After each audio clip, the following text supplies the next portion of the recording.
So magandang araw po sa inyong lahat mga kapalerista. Grabe, hindi na talaga mapipigilan ang pagsambulat ng katotohanan sa taong bayan ng impeachment ni BP Sara.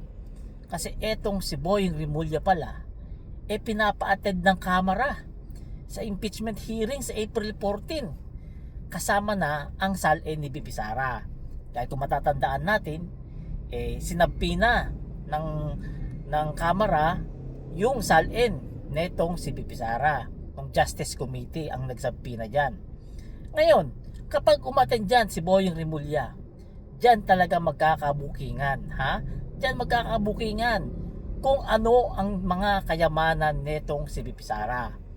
Dyan makikita kung talaga bang legit yung mga idineklara niyang kayamanan dyan o pera niya sa SALN niya.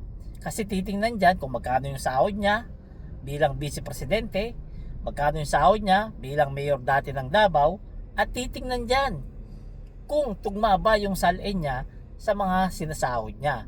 Kasi marami nagsasabi na talagang may mga ninakaw daw talaga etong si BP Sara. Hindi natin may tatanggihan kasi taong bayan mismo ang nagsasabi niyan. Patunay na dyan yung mga confidential fund. Kaya etong SALN niya, eto yung pagkakataon ng taong bayan masilip ang kaperahan, kayamanan netong si BP Sara.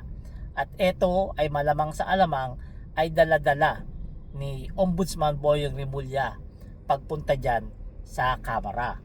Ito mga pangyayaring to talagang hindi talaga maitatago ng Pilipino ang talagang saya nila. Kasi nakikita nila na meron na palang hustisya talaga rito sa bansa sa pamumuno ni PBBM. Kasi yung mga pinaghihinala ang mga magnanakaw naiimbestigahan at kinalaunan pwede pa talagang maparusahan. Andiyan na yung mga nasa flood control, di ba? Meron diyan mga matataas na mga politiko nirerekomenda ng kasuhan.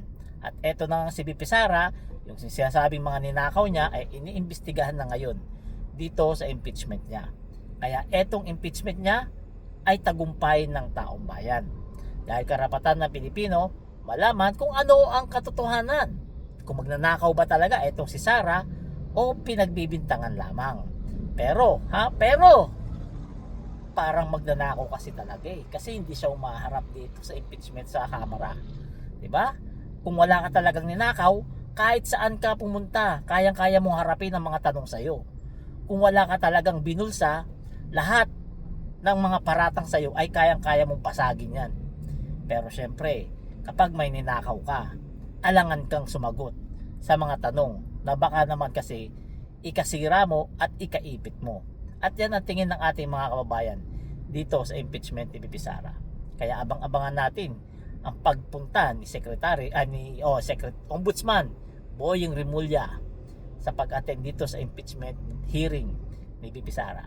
So hanggang dito na lang. Salamat.